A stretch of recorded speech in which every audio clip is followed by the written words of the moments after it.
Chaque année, des millions de gens voyagent partout dans le monde pour une multitude de raisons. Les gens viennent des quatre coins du globe pour visiter le Canada. En 2018, c'est pas moins de 31,3 millions de voyageurs étrangers qui ont visité le Canada. Les cinq principaux pays d'origine des voyageurs internationaux sont les États-Unis, le Royaume-Uni, la Chine, la France et l'Allemagne. C'est vrai qu'au cœur du Vieux-Québec, il est possible d'entendre une multitude de langues et d'accents. Dans l'eau, c'est évidemment les Américains qui nous revisitent le plus fréquemment. Premièrement, à cause de la proximité entre nos deux pays, la force du dollar et également notre histoire et culture qui s'apparente à celle des Européens. Par contre, depuis 2004, le nombre de voyageurs américains n'a pas cessé de diminuer d'année en année pour une multitude de raisons allant de la crise économique jusqu'à plus récemment, la pandémie COVID-19. Les voyageurs internationaux comptent pour moins de 5% des touristes qui nous visitent annuellement. Les touristes qui nous visitent le plus la province fondent parfaitement dans la masse. C'est les Canadiens et les Québécois eux-mêmes qui représentent la majorité de la clientèle de l'industrie. On peut diviser la clientèle en deux segments majeurs. Le premier étant le voyageur d'agrément ou de plaisir, qui comprend les participants aux événements spéciaux tels que le carnaval d'hiver, le festival d'été. On trouve également les voyageurs culturels, les voyageurs gastronomiques allant jusqu'aux simples passants. Le deuxième segment majeur, le voyageur corporatif, comprend les voyageurs d'affaires, les réunions corporatives, les ateliers de formation et de perfection du personnel. Il existe également un troisième segment qui fait tout son sens en conjoncture actuelle de la COVID-19, c'est le voyageur humanitaire, qui comprend la réunification familiale, la relocalisation temporaire et le voyageur à caractère humanitaire. Par contre, le troisième segment est beaucoup moins populaire que les deux segments précédents. Situé dans le Vieux-Port de Québec, à deux pas du quartier historique Le Petit Champlain, l'Auberge Saint-Antoine est un hôtel-musée. Propriété de la famille Price et icône de la ville de Québec, l'hôtel a ouvert ses portes en 1992. Les 95 chambres possèdent chacune une histoire unique agrémentée d'un thème propre à chacune pour la décoration. L'établissement a une union parfaite entre histoire et hospitalité, luxe et bien-être, élégance intemporelle et confort moderne. L'Auberge Saint-Antoine est affiliée à la prestigieuse association Relais Château depuis 2006. Longtemps considéré comme l'établissement numéro un au Québec et même au Canada par la prestigieuse organisation Condé Nast Traveler, l'Auberge Saint-Antoine a perdu un peu de son lustre et a été relégué au 14e rang du classement en 2021. Plusieurs facteurs influencent le choix du client au moment de choisir un établissement. Il peut choisir en fonction du prix, des services offerts et même en fonction de la géolocalisation de l'établissement. La clientèle qui visite l'Auberge Saint-Antoine désire avant tout vivre une expérience unique et s'évader du quotidien en profitant d'un service personnalisé. L'établissement est membre de l'association Relais Château depuis 2006, une communauté internationale d'hôtels de luxe composée de 540 membres à travers 5 continents. La mission de l'association est d'offrir des expériences incomparables à ses clients dans des lieux uniques faisant appel au sens et à l'esprit tout en invitant au calme et à la détente. Avec sa géolocalisation exceptionnelle, site classé au patrimoine mondial de l'UNESCO, l'établissement offre un aperçu de ce à quoi ressemblait la vie dans une ville fortifiée il y a plusieurs siècles. C'est évident que l'hôtel répond aux critères de l'association Relais Château. Le consommateur amoureux d'histoire et de culture met de l'avant ses valeurs culturelles pour établir son choix d'établissement hôtelier, plutôt que de se baser sur ses valeurs liées à la consommation comme la commodité ou sur les valeurs liées aux produits comme la facilité d'utilisation. La motivation de la clientèle de l'Auberge Saint-Antoine à vivre une expérience culturelle unique les pousse à sélectionner l'établissement qui répondra le mieux à leurs valeurs en fonction de l'implication qu'ils démontrent envers le produit. Les clients de l'Auberge Saint-Antoine recherchent clairement à combler un besoin donné qu'à travers une expérience multisensorielle pendant son séjour, au dépend de son besoin utilitaire de se loger. En se basant sur la hiérarchie de Maslow, le consommateur cherche à surpasser son besoin physiologique de dormir et son besoin primaire de sécurité en se logeant dans un établissement quelconque pour combler son besoin d'estime de soi, en visitant un établissement de prestige, en comblant son besoin de réalisation de soi et en vivant une expérience enrichissante. La star s'expose volontairement de l'information qui soutient ses croyances pour réduire au minimum la dissonance cognitive. Voilà pourquoi les clients voyagent à travers le réseau des hôtels Relais Château. Leurs membres partagent un système de croyances fondé sur des valeurs culturelles. Vu l'instabilité actuelle dans laquelle évolue l'Auberge Saint-Antoine, l'établissement devrait miser davantage sur la clientèle locale afin d'assurer sa pérennité. Sachant que la clientèle locale compte la majorité du chiffre d'affaires des établissements touristiques communs, le tourisme interne devrait se rétablir plus rapidement. C'est le principal levier pouvant être actionné pour favoriser une relance économique rapide en fonction de la conjoncture actuelle. L'Auberge Saint-Antoine doit mettre l'emphase sur les attributs concurrentiels uniques pour stimuler la demande des Canadiens. En sollicitant davantage des amateurs canadiens de culture, d'histoire et de gastronomie par l'entremise de campagnes de promotion de tourisme interne dans des médias ciblés tels que des revues gastronomiques, magazines culturels, il serait fort judicieux de promouvoir davantage l'établissement à travers d'autres associations touristiques de renom à saveur culturelle pour atteindre un maximum d'audience possible.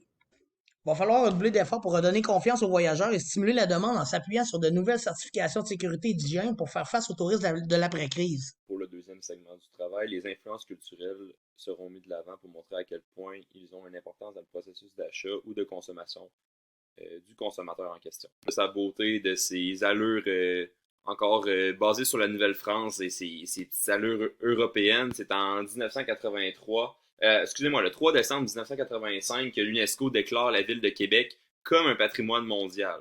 Ça leur fait une mission de projeter cette histoire et littéralement la culture que le Vieux-Québec apporte aux touristes et à ceux qui le visitent.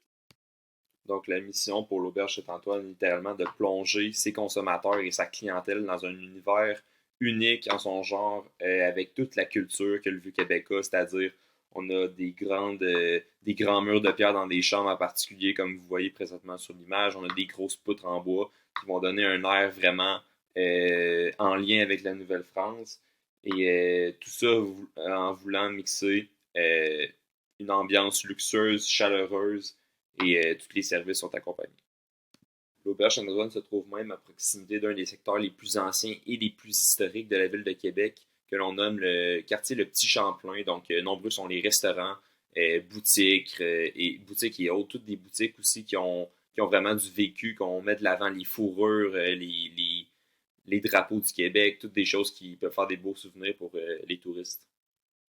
Donc, on va parler ici du restaurant de l'Auberge Saint-Antoine, dans le fond, qui est affilié avec. On appelle ça chez Moffy. Dans le fond, chez Moffy est une cuisine bistrot gastronomique qu'on va chercher les produits, on va dire, directement de la fourche à la fourchette, comme on peut voir dans la vidéo. On parle de produits du terroir, des repas qui sont très, très travaillés, où les consommateurs vont avoir non seulement une immersion confortable visuelle avec l'hôtel, mais ils vont vraiment rechercher avec ça un baptême gustatif.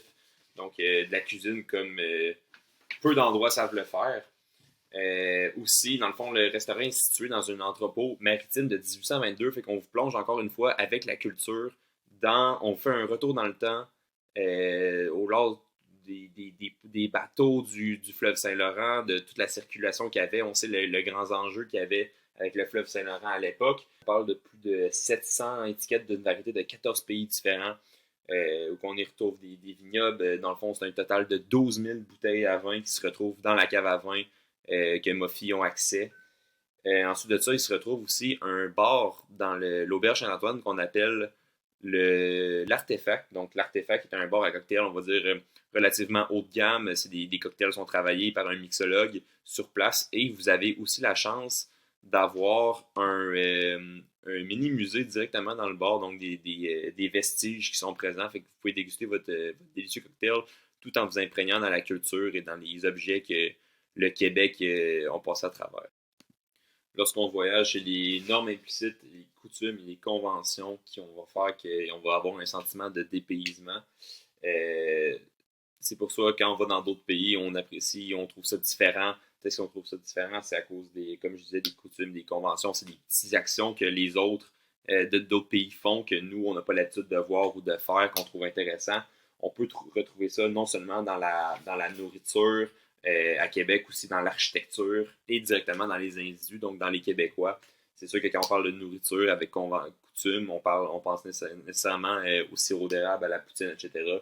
Pour ce qui est de l'architecture, on va penser directement aux grosses maisons de pierre sur plusieurs étages comme on retrouve dans le Vieux-Québec.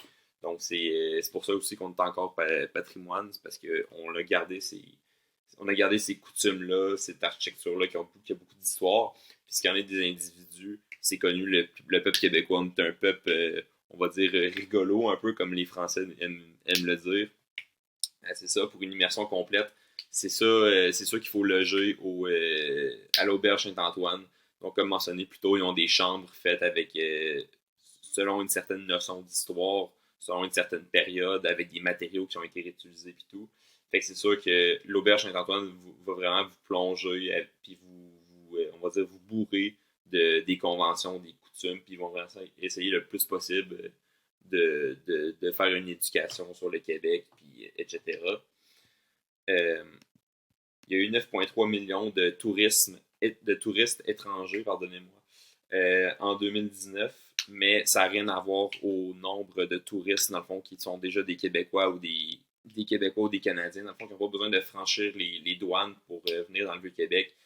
Ça montre juste à quel point la ville de Québec est une ville qui se doit d'être connue. C'est littéralement le premier endroit qui a été visité et peuplé par Samuel de Champlain. Donc, c'est sûr qu'on est capable encore toute une fois d'y retrouver.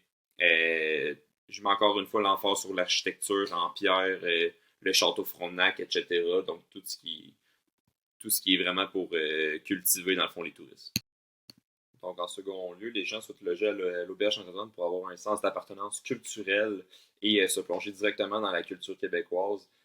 Même les artistes qui viennent au festival d'été se sont passés le mot pour dire que c'est un hôtel qui est incroyable. On peut les croiser pendant la période des festivals d'été. Il y en a quelques-uns qui sont au courant que c'est vraiment un hôtel luxueux, prestigieux, chaleureux. Puis, ils vont chercher leur petite touche de la culture québécoise. Les consommateurs se font une fierté de dire qu'ils logent à cet endroit directement parce que c'est un signe de prestige et de richesse. On va faire un petit parallèle, par exemple, avec lorsqu'on achète des souvenirs, c'est la raison pourquoi on achète un souvenir, c'est le sens d'appartenance culturelle, dans le fond. Fait qu'on va non, c'est plus qu'un simple objet. On va l'acheter non seulement pour dire qu'on le possède, mais c'est pour dire qu'on est allé à cet endroit-là, qu'on a une petite propriété de la culture qui se retrouve directement là.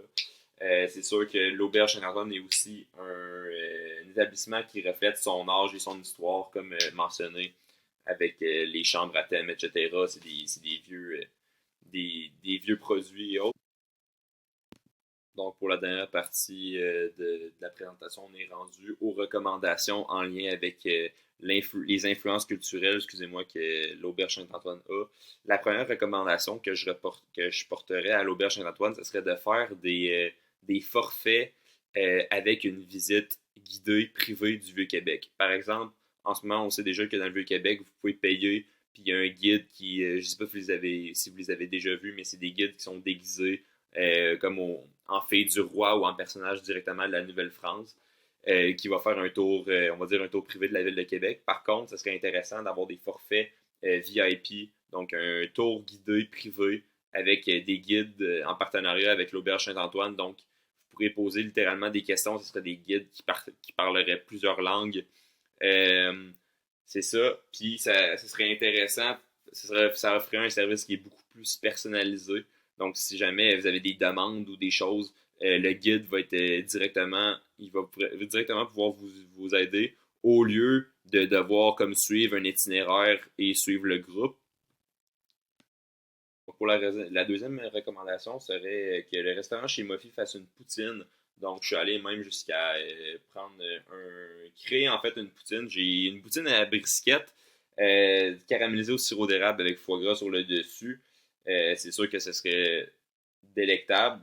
La poutine est un mets, dans le fond, qui imprègne directement la culture. Fait partie de la culture du Québec, tout comme le sirop d'érable et on va dire le carotté rouge et noir chez les Canadiens. Donc, c'est ça. Même que ce serait possible d'offrir un bar à poutine dans le bar L'Artefact. Donc, c'est sûr que ce serait une recommandation qui serait intéressante, je crois, puis qui aurait des impacts directement sur la culture puis sur les touristes. Je suis sûr qu'ils apprécieraient ça d'avoir une poutine donc qui est plus travaillée ou même plus classique au bar directement dans l'Auberge Saint-Antoine.